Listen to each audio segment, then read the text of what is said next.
మారుతున్నారని ఒక మాజీ మంత్రి మిత్రులు చెప్పాడు, మీరు మరోసారి వెరిఫై చేసుకోండి.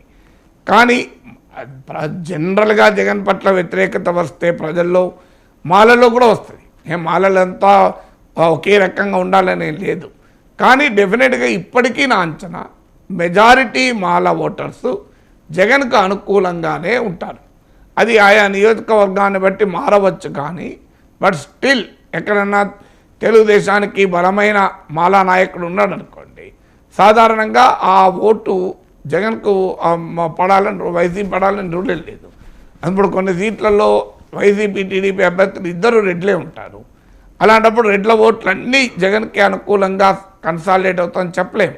కానీ టీడీపీ అభ్యర్థి కూడా రెడ్డి కనుక ఎంతో కొంత రెడ్ల ఓట్లు తెచ్చుకోవచ్చు. సో మీకు ఈ పోటీ ఉంటుంది. ఇప్పుడు గ్రేటర్ రాయలసీమ రీజన్లో మీకు ఇలాంటి స్వభావం ఉంటుంది. మీకు సర్వేపల్లి కాన్స్టిట్యున్సీ ఉంది ఉదాహరణకు, అక్కడ కాకాని గోవర్ధన్ రెడ్డి వైసీపీ, టీడీపీ తరఫున సోమిరెడ్డి చంద్రమోహన్ రెడ్డి.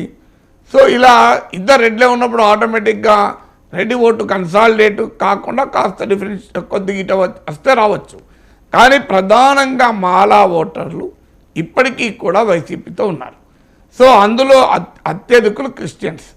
అందువల్ల క్రిస్టియన్ యాంగిల్ను ప్రయోగించింది షర్మిల.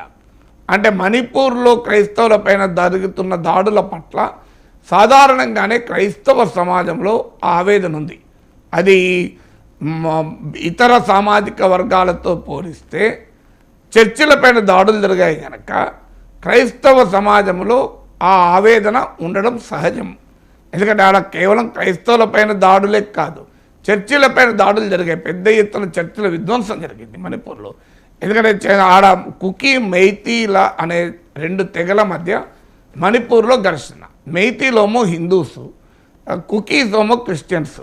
మైతీసోమో మైదాన ప్రాంతంలో ఉంటారు, కుకీసోమో కొండ ప్రాంతంలో ఉంటారు. సో మైతీ కుకీ అనే జాతిపరమైన ఘర్షణలో మతపరమైన కోణం కూడా ఉన్నమాట నిజం. అందుకే అక్కడున్న బీజేపీ ప్రభుత్వం బీరేన్ సింగ్ ప్రభుత్వం క్లియర్గా మైతీలకు అనుకూల స్టాండ్ తీసుకుంది. అందుకే మీకు కుకీలపైన ఇన్ని దాడులు జరిగినా నరేంద్ర మోడీ ఇప్పటి వరకు మణిపూర్ను సందర్శించలేదు, ఈవెన్ టుడే. సో దానికి ఉన్న పొలిటికో రిలీజియస్ యాంగిల్ అది.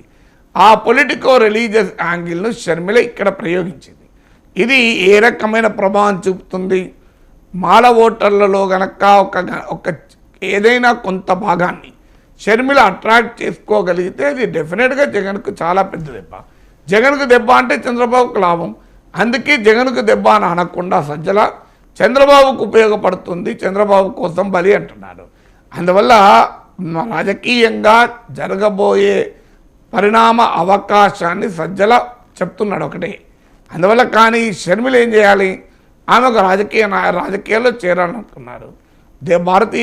కాంగ్రెస్ పార్టీ లాంటి ఒక జాతీయ పార్టీలో చేరారు. జగన్కు లాభం అవుతుందో నష్టం అవుతుందో, చంద్రబాబుకు లాభం అవుతుందో నష్టం అవుతుందని కాంగ్రెస్ దుకాణాన్ని మూసుకొని కూర్చుంటారా? షర్మిల కాబట్టి ఇంకొకరు కాంగ్రెస్ నాయకులుగా ఉంటారు. అందువల్ల Sharmila has her own political right. So ఆ పొలిటికల్ రైట్ని ఆమె ఎక్సర్సైజ్ చేసుకుంటుంది. ఆమె తన రాజకీయ హక్కులు ఎక్సర్సైజ్ చేసుకునే క్రమంలో అది కొలేటరల్ డ్యామేజ్ అంటారు. దానివల్ల ఏ పార్టీ డ్యామేజ్ అవుతుందా అనేది షర్మిల చేతిలో ఉండదు కదా. రైట్ సార్, ఇక్కడ రాజకీయ ప్రత్యర్థి